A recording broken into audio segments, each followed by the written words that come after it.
friends, and welcome to class today. I hope you are ready for lots of learning and fun. But before we get started, we have to wake up our brains and get them ready for today. So, we are going to sing one of my favorite songs. If you're happy and you know it. If you're happy and you know it, wave your hands for me. Because I know I am so excited to have each one of you in class with me today. So, let's get started. If you're happy and you know it, clap your hands. If you're happy and you know it, clap your hands. If you're happy and you know it and you really want to show it. If you're happy and you know it, clap your hands. If you're happy and you know it, stamp your feet. If you're happy and you know it, stamp your feet. If you're happy and you know it and you really want to show it. If you're happy and you know it, stamp your feet. If you're happy and you know it, wiggle your hips. If you're happy and you know it, wiggle your hips. If you're happy and you know it and you really want to show it. If you're happy and you know it, wiggle your hips. If you're happy and you know it, nod your head. If you're happy and you know it, nod your head. If you're happy and you know it and you really want to show it. If you're happy and you know it, nod your head. All right, friends, awesome job. Let's take a deep breath in, clear our minds, and get ready for learning. Breathe out. One more time, breathe in and breathe out. Awesome, friends. We are ready for our reading circle. Come on over and join me.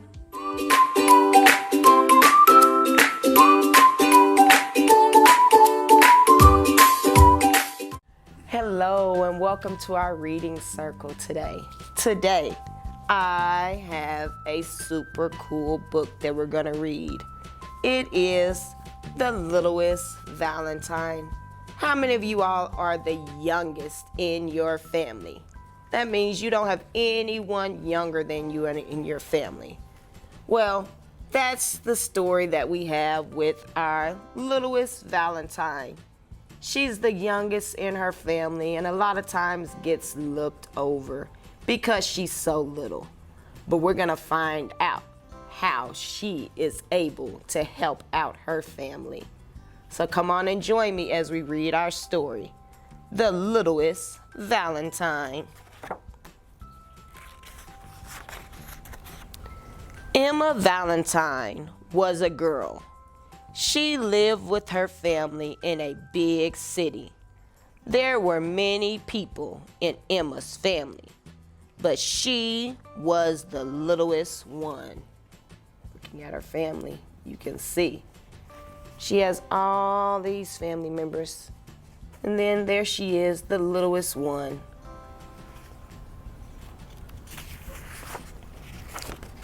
It was almost Valentine's Day, and Emma was excited. After all, her family's name was Valentine. Valentine's Day was their favorite holiday. The Valentines owned a gift shop where people bought their Valentine's Day gifts and treats. And this year, Emma would join the family business. She couldn't wait to help.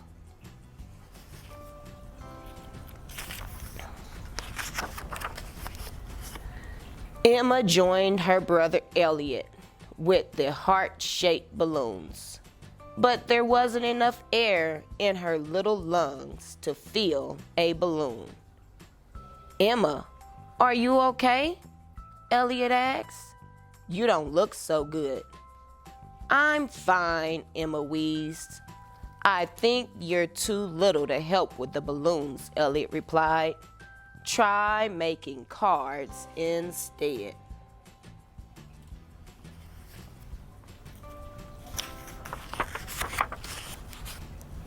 Emma's parents were in the workshop making Valentine's Day cards. "I'd like to make a card," Emma whispered. She picked up a small scrap of pink paper and got to work. "How's this?" she asked, holding up her creation. "That's very cute, sweetheart," Emma's mom said, "but I'm afraid it's kind of small."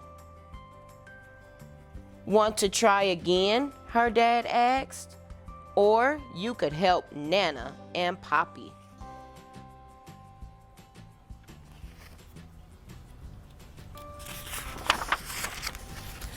Emma decided to go see her grandparents in the kitchen.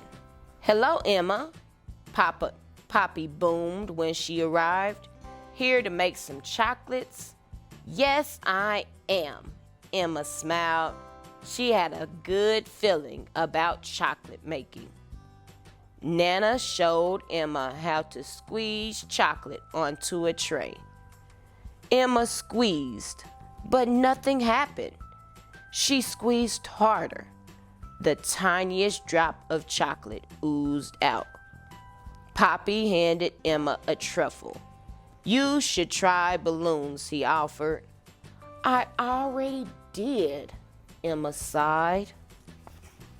Oh, I wonder if she's going to find anything that she can do to help her family. Emma stomped outside. She was sad and a bit grumpy. Emma knew there had to be one Valentine job she could do, even if she was little. Then Emma heard a noise. There, on the other side of the fence, was a puppy. He looked sad and a bit grumpy. Kind of feeling like Emma does, sad and grumpy. And he was little, just like Emma.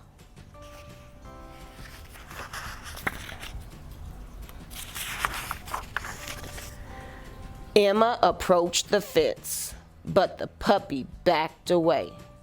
He was muddy and wet, and he didn't have a collar. "It's okay," Emma said gently. Emma ran inside and came back with a small bowl of food. The puppy came right over. He was hungry. She opened the gate. The puppy walked to the bowl to eat. Emma smiled.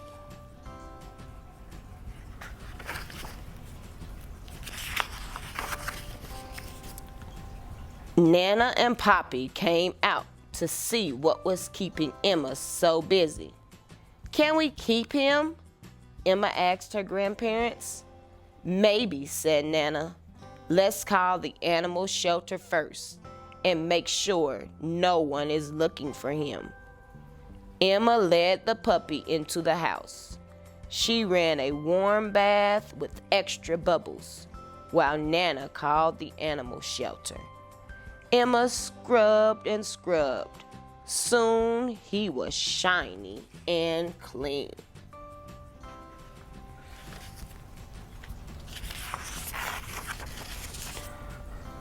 Nana came in. "Looks like this puppy needs a home." Emma smiled. "Your name is Eek," she told the puppy, "and you live here now." Eek wagged his tail happily. Emma found a thick red ribbon with hearts on it to tie around Eek's neck. The ribbon reminded her that it was almost Valentine's Day. Then she had an idea. "Come on, Eek, we've got work to do."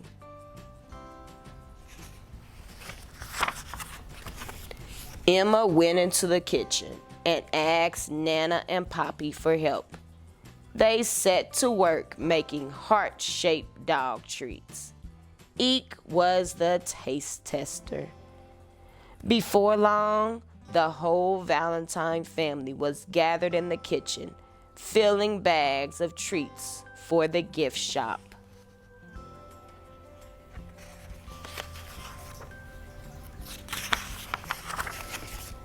Emma's dad set up a stand in the corner of the shop for Emma and Eek to sell their treats. The treats were a huge hit with the customers, especially the furry ones. What a wonderful idea, Emma's mom said. What made you think of it? Everybody needs a little love on Valentine's Day, Emma replied.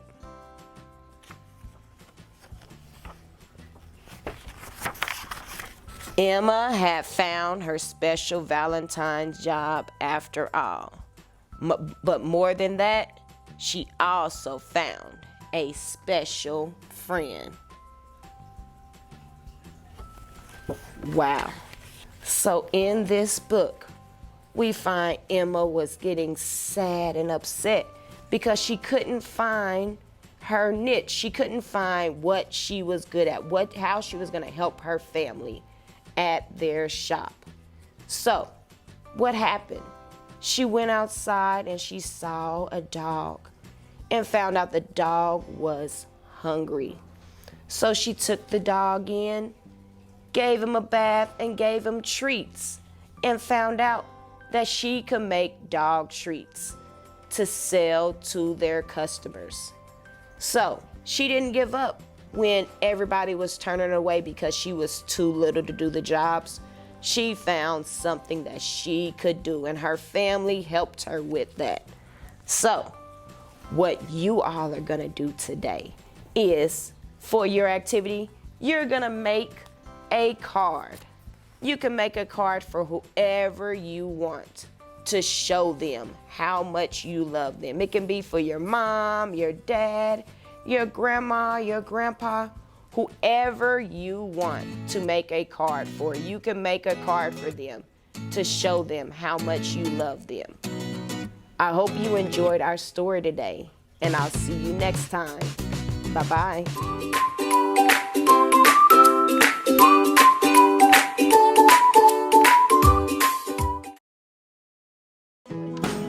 Kindergarten is great at Kansas City Public Schools. I know they have really good teachers. I know this is a great school. They teach them stuff that I thought my kids would never be able to know at the age of 5. Since deciding to send our kiddos to a neighborhood school, we've become even more of a part of our community. Now is the time to enroll your future kindergartner for the new school year. Visit enrollkc.org today. Hi, my name is Mrs. Overish, and I'm so glad you're here to learn with me today. We have been talking about force and motion, and today we're going to talk about changing shapes and how that affects the way things move and the amount of force it takes to change a shape. We have been reading in our story called Force and Motion. This is a non-fiction book, so that means it's going to teach us real information. Our story is by Clint Twist. In a non-fiction book, I can open up to any page I want and read the information. I don't have to read it from beginning to end like I do a fiction story. Our title of this page is called Changing Shape. Force doesn't just make things move. Force can also change the shape of some objects. The more force you use, the more shape will change. You can push and pull dough into shapes with your hands. So small force equals shape changes a little. What do you think? When you push your finger gently against a piece of clay, you can change its shape a little. What will happen to the shape of the clay if you push it with more force? So if I'm just using my finger to push into the clay a little bit, it might leave a small dot or hole in the clay. But what if I use a lot of force on the clay? That means I push down on it really hard. Maybe it's on the table and I smash it down. Is the clay gonna stay in its little ball, or is its shape gonna change? Its shape will change and it'll probably flatten out because you push it down so hard with all that force. Today, we're gonna talk about what it means to change the shape of something and how that changes the way it moves.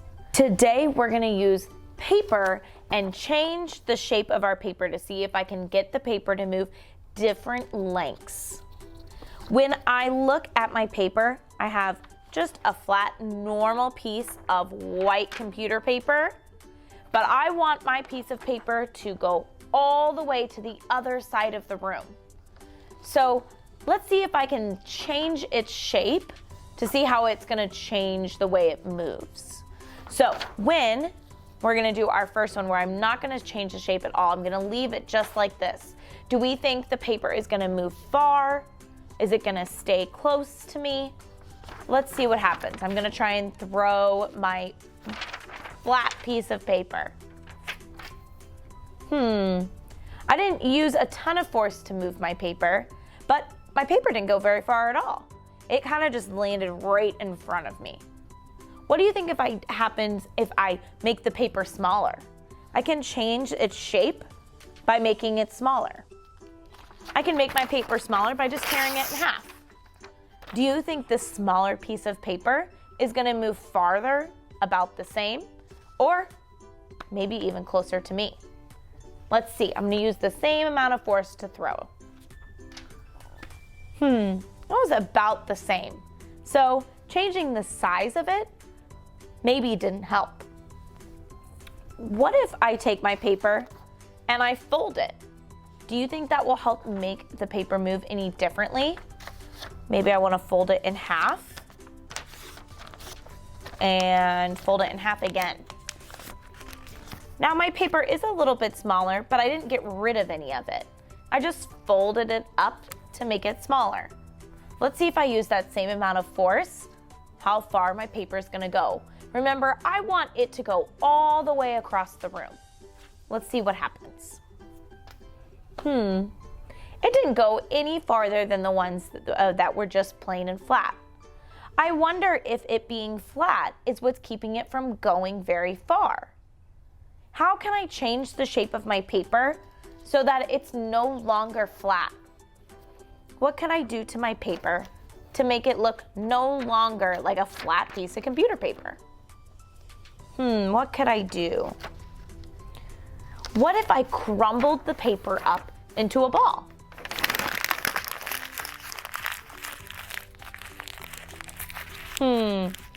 So now I've been able to crumble up my paper. I used a lot of force to be able to change the shape of my paper and put it into a ball. If I use that same amount of force to throw it, do we think it's gonna go farther than our flat pieces or stay about the same? Let's see what happens when I throw the round, crushed up piece of paper. Wow, that went really far. It flew all the way across. Why do we think that crumbled up piece of paper went farther than some of our flat pieces? When I changed the shape of my paper, I changed the way it moved. And I used force and motion on my end to be able to make my paper look differently. What are some other ways that I could make my paper move far, just like we did with the ball? What if I made a paper airplane? Have you ever made a paper airplane before? Can fold it in half. So instead of crumbling my paper, I'm folding it into a specific shape. Fold one point down to make a point at the front.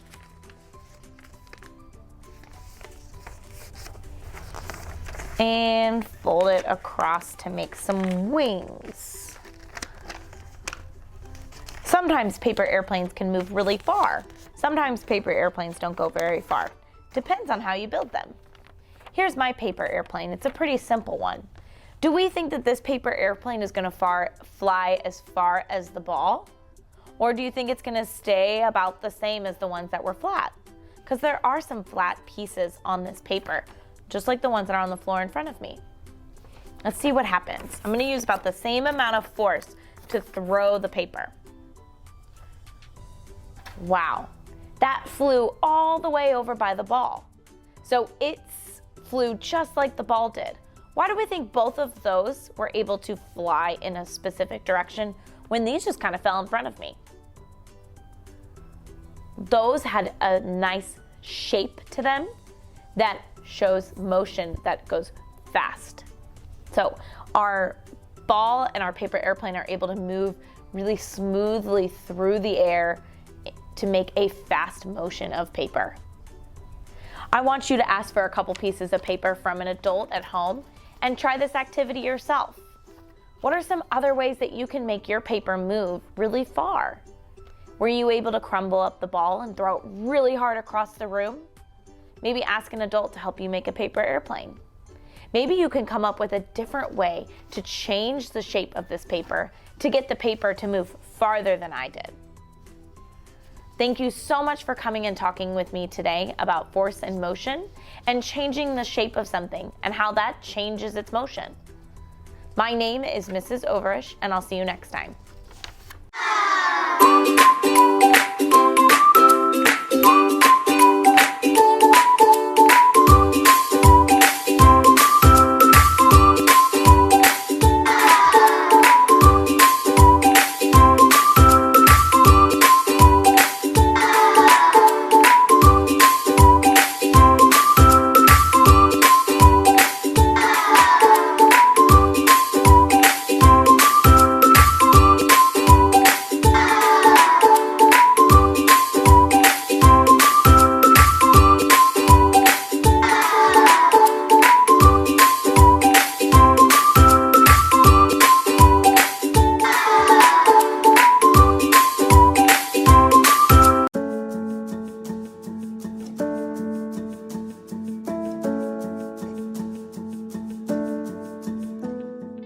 Hello, my name is Courtney Hawkins. I'm a parent of 4 children that are going here, well, 3 that are going here currently, and then 1 that is now in middle school. But we've been with Holiday Montessori since my oldest was in preschool.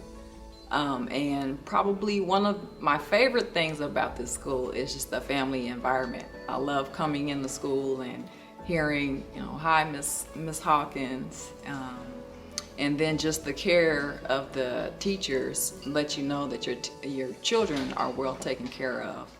And we've had some teachers, all of them have been really good teachers, and we've had some that have been really good at challenging and inspiring our kids. I had a teacher that noticed my daughter's advancements in reading, and she kind of pulled her aside and gave her additional work that kept her moving forward and kept her challenged. Hello, my name is Sahara Hawkins, and I am in the 8th grade. I am Harold Holiday alumni. I've gone here from the P4, which is a bit before kindergarten, all the way up to my 6th grade year. When I left Holiday Montessori, I felt really prepared to go to middle school because here at Holiday, I think their academics are very rigorous, and they prepare you for middle school because they give you due dates, they start giving you due dates and things like that. Assignments that are due weekly, which prepares you for middle school because there are assignments that are due weekly or daily. And then I just felt very prepared in general because they start doing less material and they start really just working on your communication within the middle school and how that transition is going to look like and what that transition is going to look like.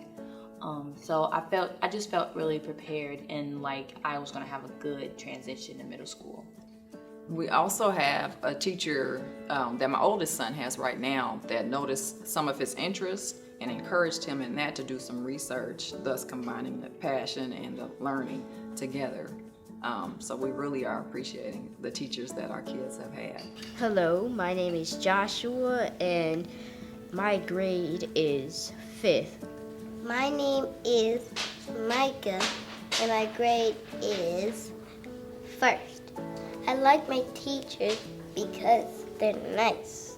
I would say you should definitely join the Harold Holiday Montessori family because first, it's very opening and it's a welcoming environment. You have great teachers from all different backgrounds and they come in and they come to teach your child, but also just to help your child through life. They not only teach you like your ABCs and your 1, 2, 3s, but they teach you motor skills and life skills that from a very young age that you may not think that an elementary school would teach you. And overall, it's a very diverse school in general, and it's in a good neighborhood. Overall, I would encourage anyone that's considering coming to Holiday to come and just join this family environment of hands-on learning. And they've got great before and after school program. The LINK program is awesome. A big part of what contributes to that family environment. And we have a forward thinking and moving principal that it's done a lot with the school, changes in the school that improve the morale of the students and the staff here. So it's just a great environment to be in, and I encourage you to come and join the family.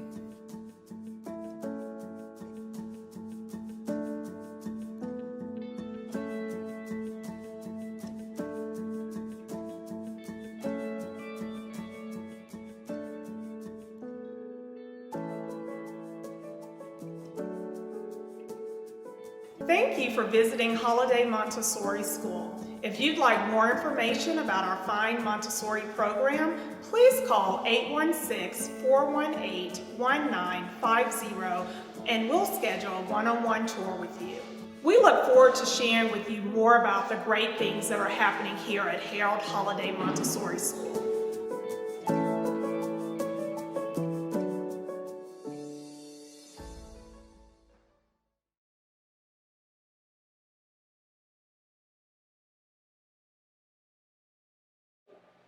Hey Kansas City, try this amazing no-bake or cheddar mac and cheese.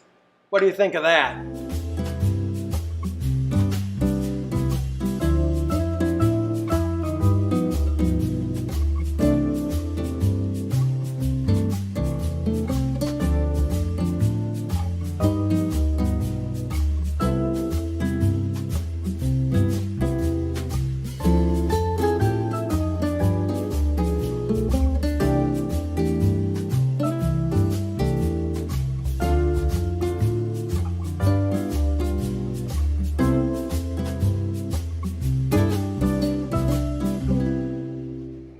Hey Kansas City, guess what?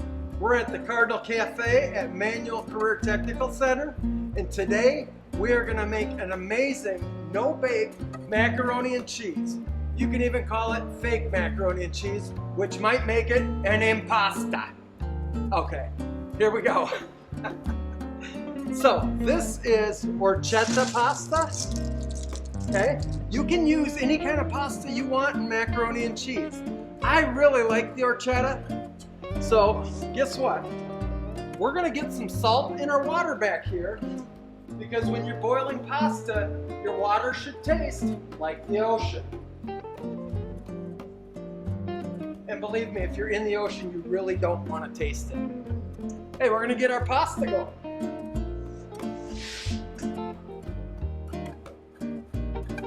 Now, our goal in making this today is to get this done in the 11 to 12 minutes that it takes to cook that pasta, okay? So we've got our pan heating up with a little butter in there, because the first 3 ingredients in French cooking are butter, butter, and butter. We're gonna turn this baby all the way up for right now, okay? We're gonna start with our heavy cream.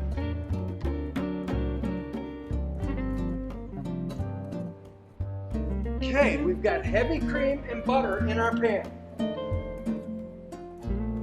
Now, me personally, when I'm making this, I love to season early, okay? So we're gonna start out with some smoked paprika, give it a little spice, a little black pepper, some garlic powder. And you notice I'm not using all of everything I have for the simple fact that I don't want to over season, all right? Just a drop of salt, because a lot of the cheese we're gonna be using today is salty. We'll give this a little whip around, okay?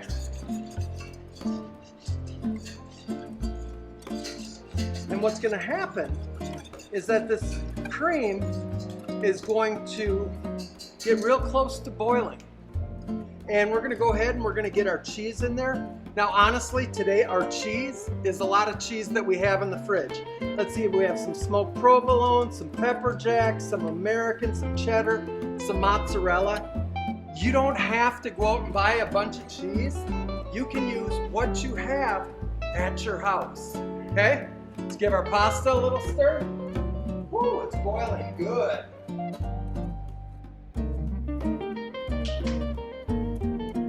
All right, our milk, our cream is starting to warm up really nice. You're starting to see a little bit of steam come off of it. Here's the thing, you don't want to boil this, okay? You want to get it nice and hot. And what's going to happen is we're going to start to temper this with the cheese that we're putting in it, okay? So our cream is getting nice and hot. We're going to start with some pepper jack. I'm just going to lay it on top. Okay? We're going to do the same with this nice smoked provolone.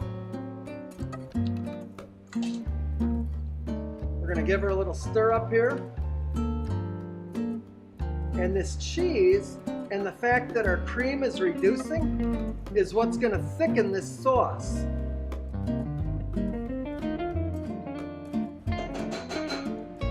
Now, I like a little color in my sauce, so I'm going to throw a little cheddar in there.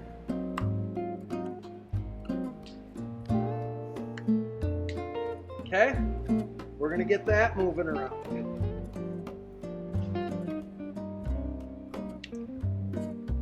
You can see some of this cheese is starting to melt. It's awesome. That's exactly what we want.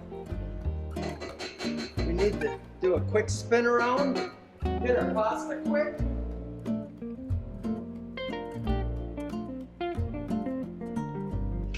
Our pasta's about halfway done right now. Uh-oh, you can see our cream starting to boil, so we're going to just take that down a little. We're going to get some mozzarella and throw in here. You know what? I see some American hiding in there. Let's get a few slices of American cheese in here. You can say what you want. American cheese is one of my favorite cheeses in the world.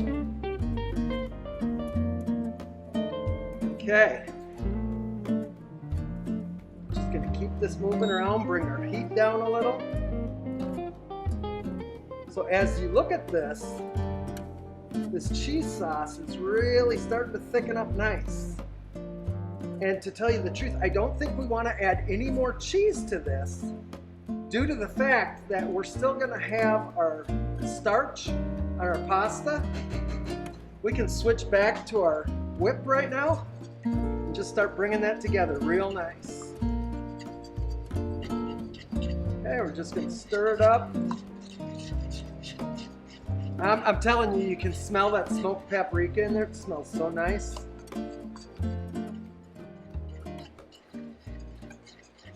This is a beautiful sauce for our pasta. And you'll notice there's a little thickness here. I'm going to shut this off completely because as soon as this sauce is done, which for all common purposes, this sauce is done. And the fact of the matter is we don't want it too thick because we're going to have the starch from our pasta in with this, and that's going to thicken everything up. So I'm going to set this guy off to the side. I'm going to move our cheese bowl.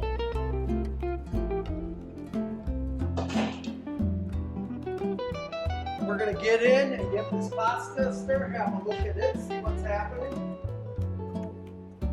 Oh, it's looking good. It's got 3-4 minutes left, so guess what? We're going to need a saute pan and some butter to do our breadcrumbs. Okay, when we do this, here's my thing. You can see that these breadcrumbs that we have in this bowl are nicely toasted, okay? That's what we're looking to make this one look like. And the thing is, that makes this so delicious, is that we're gonna roast some garlic right in with these breadcrumbs. Gonna make it really tasty. So we're just gonna let that butter go ahead and melt. We're gonna check our pasta.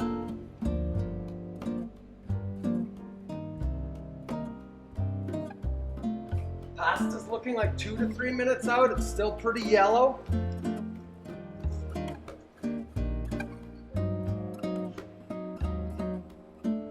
Yeah, getting our butter going nice.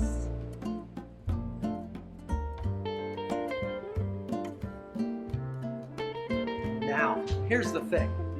Me, I always use too much butter. I know I do, so guess what?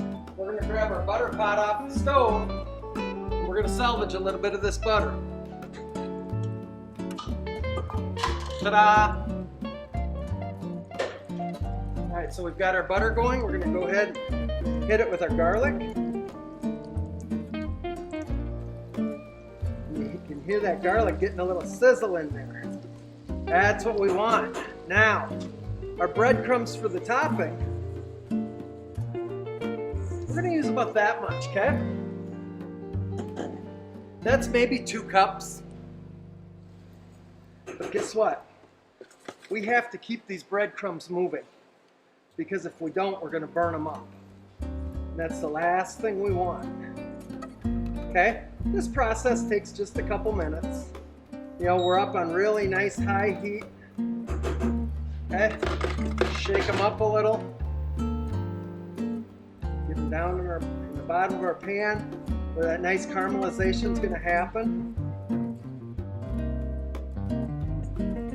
What's really funny is already you can see the slightest color change. Okay? We let that sit a second. What are we doing? Stirring pasta. What kind of pasta did we say this is? This is orchetta. Okay? Now, you can use any kind of pasta you want. You can use a bow tie, a spiral, a fusilli, a capitavi. That's my favorite. A capitavi looks like a corkscrew with ridges. Holds so much sauce. I mean, it's my absolute favorite. So as we turn this each time, you can see that we're getting some caramelization on these crumbs. And the thing is, some people will set this pan down, walk away for a minute, whatever they're doing, and come back and have perfect crumbs. I can't do that, okay? I need to stand over it, because if I don't, my crumbs are gonna get away from me. But right here, you can see on that turn that we're getting some real caramelization, and I'm gonna tell you what, it smells so good. Now, we've still got some spices left, right? Let's give it a little shake of that smoked paprika. Smoked paprika is one of my favorites. It has such a great smell to it. Give it a little shot of black pepper. But guess what? We better turn these babies. So here's the cool thing, you guys. In getting these spices in here right now, what you're doing is you're changing the flavor profile of your spices, because you're toasting your spices right along with your breadcrumbs. So when people dig into this, there's going to be a different flavor in the breadcrumbs than there are in the pasta and cheese itself. Okay? I wish you could smell this. That paprika is just pouring out. It smells so good. Oh yeah, now we're really starting to change our color on these breadcrumbs. And now's when I have to be careful, because if I'm not, I'm gonna go ahead and burn them up. That's starting to look really good. This is our goal. This is where we are.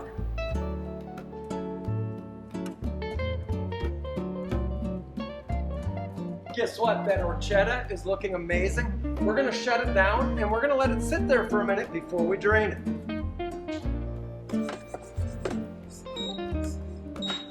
Okay, you look on the edges, this is getting really nice and brown.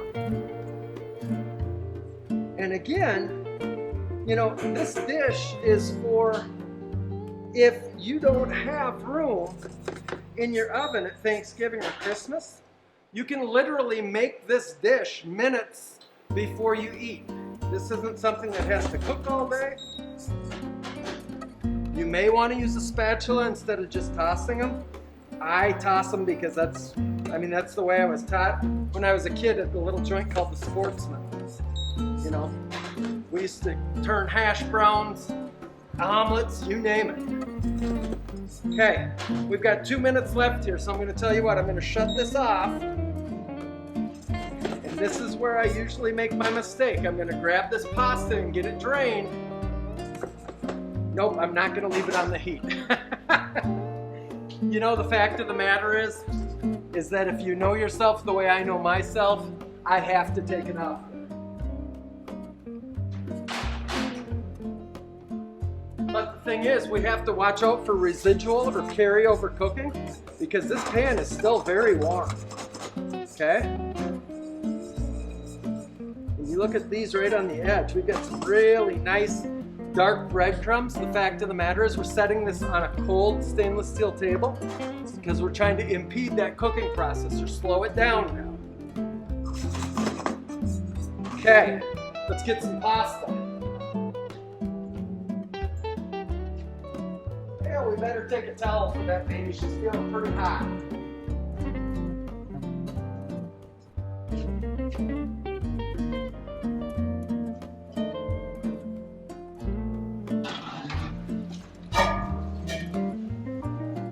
Here's the thing, Kansas City. When you're dealing with hot pots and pans and hot water and everything around you is hot, take the time to make sure you're grabbing a dry towel, because if you grab a wet towel and you grab something hot like this pot, what's going to happen is that wet towel, steam is going to get created in there and it's going to burn your entire hand. It'll be far worse than if you just grab a hot pot, which I'm not suggesting either. But we're going to go ahead and we're going to put this pot right here. We're going to shake out our ladle and we're going to get this cheese sauce right into this pot. Okay, here's the thing, and something I want you to remember. It only takes a second to scrape a pan out properly and get all the goodness out of that pan, every bit of flavor, okay? Just try and do it right the first time. That's all you have to do. So we're gonna grab this pasta. We're gonna get this baby right into our sauce. Now remember, we did not rinse the starch from this pasta, okay? So, our sauce is hot, our pasta's hot, our breadcrumbs are hot, right? Look at that. That looks so good. It smells amazing. Here's the thing, that this is gonna sit for 3 to 4 minutes. All of this liquid is gonna get drawn into this pasta. Okay, all that starch is going to thicken up this pasta and this sauce. It's going to be amazing. So let's grab our pan.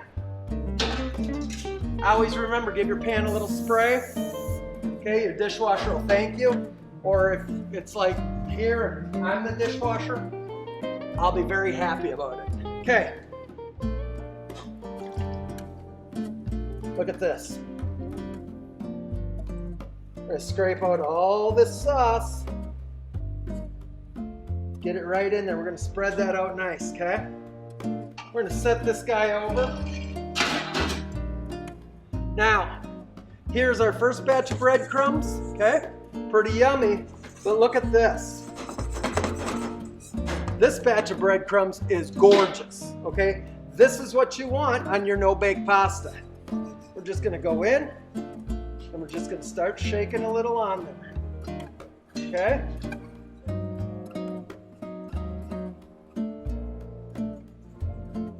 And you know, it may seem like you might have a little too much. I always like a little more because I love to just push it around a little, get every corner covered. Wow, Kansas City, check that out. That is an amazing, very quick homemade macaroni and cheese. In this case, orchetta and cheese. And again, you can use any pasta whatsoever. And you know what? I just realized that I'm wiping down the counters as I talk to you. You know what? Some habits die hard. So, honest to goodness, guys, that's some amazing macaroni and cheese. I'll tell you what, we're gonna take a really quick break, and when we come back, we're gonna dish it up into these bowls so that you can see this finished product, because it is amazing and it is oh so good. We'll be back in just a minute.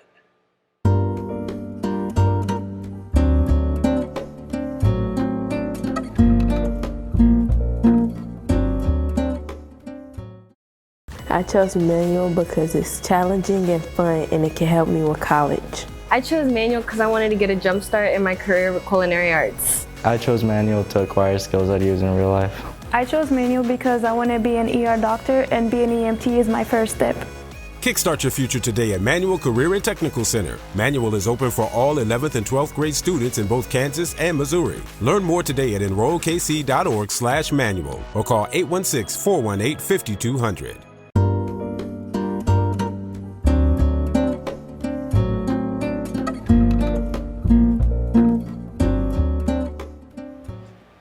All right, Kansas City, I'm telling you right now, we have not done a single thing to this. We left 3 minutes ago so we could get everything cleaned up.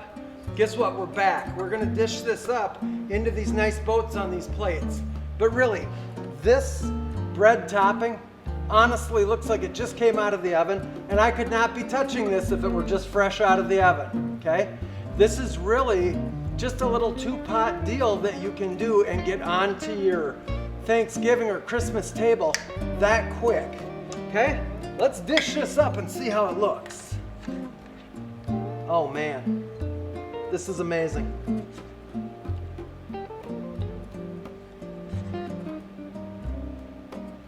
Honest to goodness, this makes me so happy. Look at that. We're gonna get some topping for it right here just to sprinkle on there.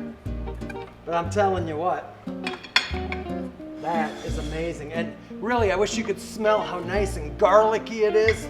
So good. And you know, you can see a little bit of this sauce down in the bottom of this pan. But I'm telling you right now, as this sits, by the end of dinner, all this sauce is going to be really nice and hearty, delicious. Look at that. I'm going to get a little bit of this crumb for on top here, because you just need a little crumb on top to go with everything else. Kansas City, I don't know what all you like on your table at Thanksgiving and Christmas at your house, but at my house, this is a clear winner. Remember, any kind of pasta in the world, this orchetta is like a flat shell. You can use a shell pasta, a macaroni, a bow tie, cappatavi. Remember, that is my favorite, so if you're ever making me macaroni and cheese, cappatavi all the way. Hey, you know what? I hope you make this orchetta and cheese, this macaroni. You know, I want to see your breadcrumbs. You can send me a picture at tbelisle@kcpublicschools.org. And Kansas City, make it, love it. Have a great day.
Welcome to East High School.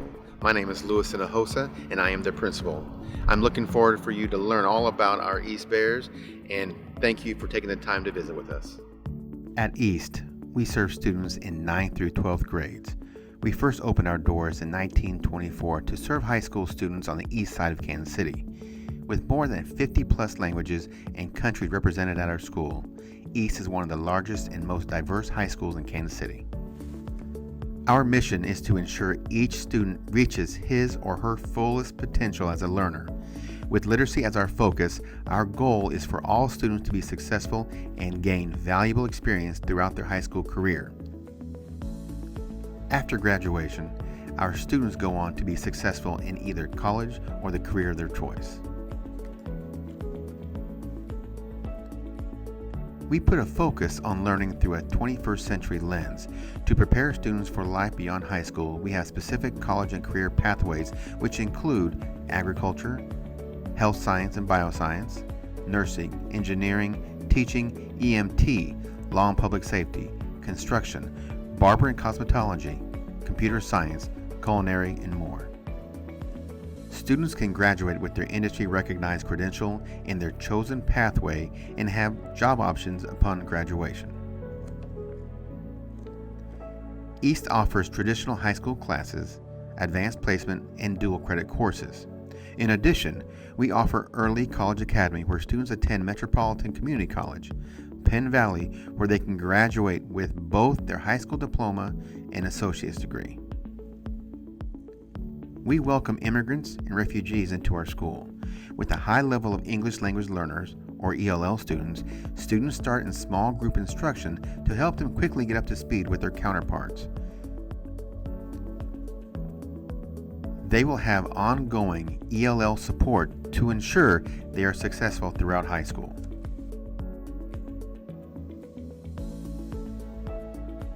Along with a high-level academic rigor, East also offers a wide range of sports, clubs, and other activities. Our soccer teams have become some of the most dominant programs in their division. Plus, many of our scholar athletes have earned scholarships to play their given sport at the collegiate level in soccer, football, volleyball, and more. We have something for everyone in our school.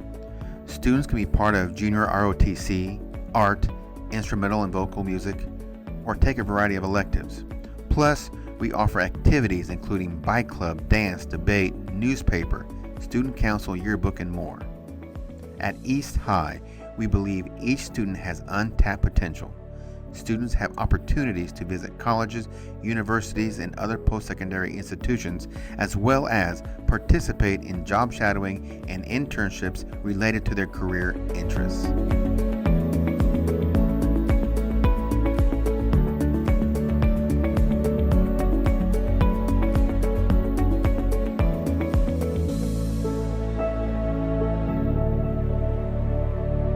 Thank you for visiting. We hope you enjoyed the tour.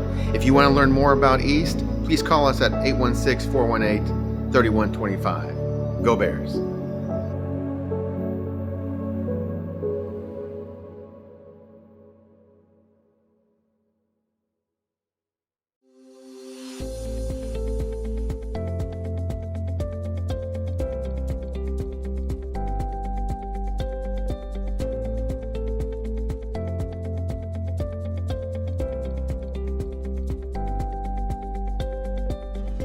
We're happy to have you visit our family here at Northeast Middle School. My name is Principal Schriever, and I am the principal here at Northeast Middle School. We serve students in the 7th and 8th grade in the historic Northeast neighborhood in Kansas City.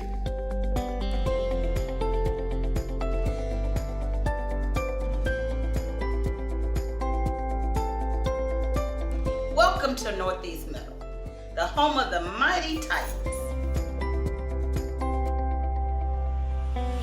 Welcome to Northeast Middle. Transitioning to middle school is exciting, but it can also be scary. But that's what we're here for. I teach students success skills, a class where students get in touch with their emotions and learn how to stay on task in their courses.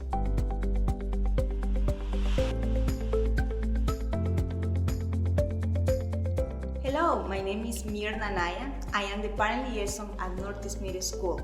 I communicate with parents, legal guardians regarding school information, events, school advisory committee, and more.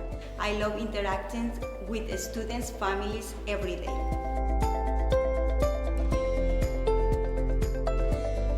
Hello and welcome. My name is Christine Dismay, and I teach geography and economics here at Northeast Middle School. We have a safe and nurturing environment in our classrooms. Your student will enjoy learning here.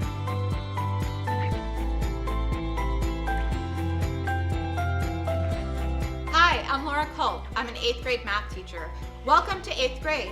We offer advanced courses in all core subjects. Learning here is fun and rigorous because we care about our students and their academic experience.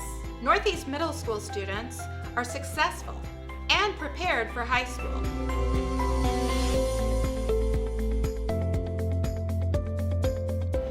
AVID, which stands for Advancement via Individual Determination, is a college and career readiness program.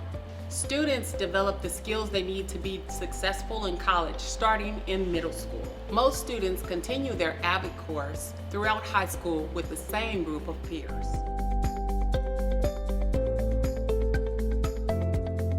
Hi, I'm Mr. Fleming, and I teach PE and health at Northeast Middle School, and we have a wide range of electives including choir, band, orchestra, visual arts, creative writing, and much more.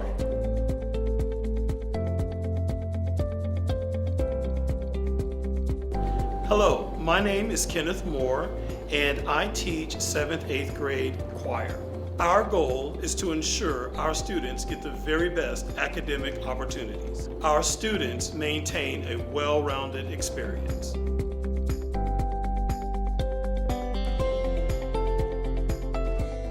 Northeast Middle School is truly a diverse environment.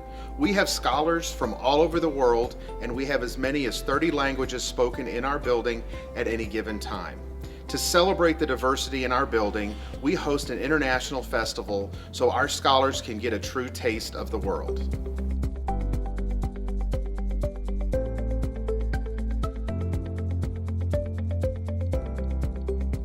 Hi, I'm Ben Jonte. I'm the art teacher at Northeast Middle School. Project Lead the Way, one of our electives, provides our students with hands-on, real-world learning. This will give them experience in growing industries like computer science, design, and robotics.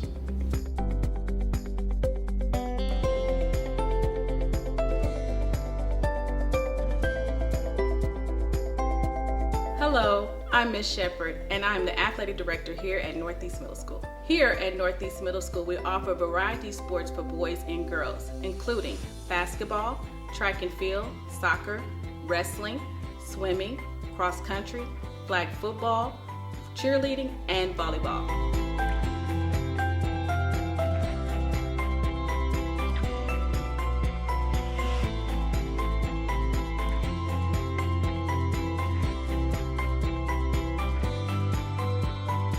Thank you for taking the time to visit with us today here at Northeast Middle School.